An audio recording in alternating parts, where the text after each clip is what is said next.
안녕하십니까 시청자 여러분. 오늘은 법정에서 변호사가 주심 판사를 겁박해도 되는 나라라는 주제로 말씀을 드리겠습니다.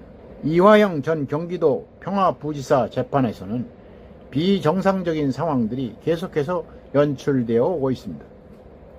법정에서 부부싸움을 하질 않나 방청석에 앉아있던 부인이 나서서 남편이 진술을 가로막기도 했습니다. 그래도 판사는 별로 저지도 않습니다. 결국 이 부인은 남편 변호를 담당한 변호사를 자기 멋대로 해임했습니다. 결심 공판 직전에는 검찰 수사 당시 검사실 옆방에서 연어 회를 안주로 술을 마셨다고 주장하더니 검찰이 사실이 아님을 증명하자 슬그머니 술을 마시지 않았다고 말을 바꾸기도 했습니다. 참으로 기이한 모습들입니다. 지난달 21일에 열린 보석 신문 과정에선 이 전 부지사 측 담당 변호사가 이화영에 대한 유죄 판결은 향후 이재명 더불어민주당 대표에 대한 유죄를 추정하는 유력한 재판 문서로 작용할 것이라며 선고 연기와 보석 허가를 요청했습니다. 그 변호사는 공소 사실을 보면 이 대표가 공범으로 적시됐고 이 대표는 앞으로 대통령 선거에 출마할 것으로 충분히 예견된다며 이 사건 판결 결과는 향후 대한민국 정치 권력 향배에 영향을 줄 수 있는 정치적 사건이 분명하다고 말했습니다.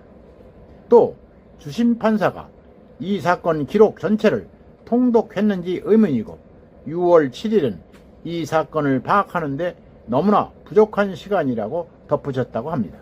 그 변호사는 보석을 허가해야 하는 사유가 충족됨을 논증해야 하는데 그에 대해서는 한마디도 하지 않고 그 대신 이 전 부지사의 행위가 유죄가 되면 이 대표도 유죄가 될 것이고 그렇게 되면 향후 대통령 출마가 확실시 되는 이 대표의 앞길에 문제가 생길 수 있다는 주장을 펴는 것입니다.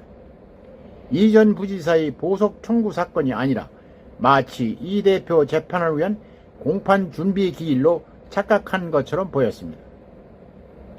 특히 주심 판사가 사건 기록 전체를 통독했는지 의문이라면서 유죄 선고를 하려는 이유를 자세히 밝혀야 한다고 여러 차례 강조했다고 합니다. 기소된 지 1년 반이나 지났는데 재판부가 사건 전모를 파악하지 못했다고 단정한다면 재판부와 사법 시스템을 모욕하는 일입니다. 이런 변론을 듣는 판사의 심정은 어떠했을까 궁금합니다.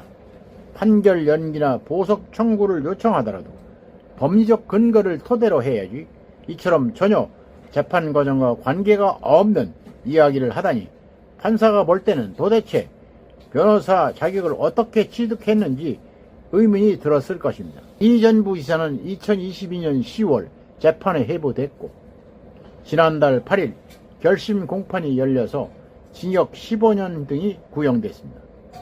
이 전 부지사는 뇌물죄만 해도 금액이 1억 원을 훨씬 넘기 때문에 최고 10년이 아니라 최소 10년이라 보석 대상에서 제외됩니다. 그런데도 보석을 신청한 것 자체가 이해가 안 됩니다. 더구나 이 대표가 정치적 거물임을 고려해달라는 것은 사실상 재판부에 대고 겁박하는 것으로 비칩니다. 다른 한편으로는 이 대표의 혐의가 이 전 부지사 진술에 크게 영향을 받는 만큼 1심 판결이 엄정해야 할 당위성이 더 커졌다고 봅니다.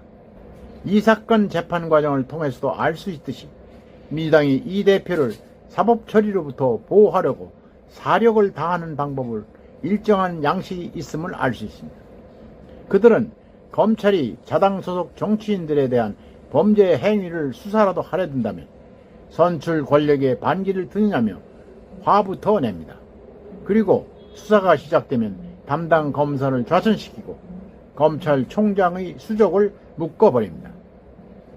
그래도 수사가 계속되면 검수완박법을 입법하고 검사 탄핵 카드를 내밉니다. 기소가 돼서 재판이 시작되면 그때는 즉시 판사를 겁박합니다. 대법원에서 최종적으로 유죄 판결이 확정되더라도 그들은 역사의 법정에선 무죄라고 우깁니다. 한마디로 법치를 무시하는 것입니다. 이처럼 정치가 법치를 좌지우지한다면 그 나라는 이미 민주국가가 아닙니다. 오늘은 여기까지입니다. 끝까지 시청해주셔서 감사합니다.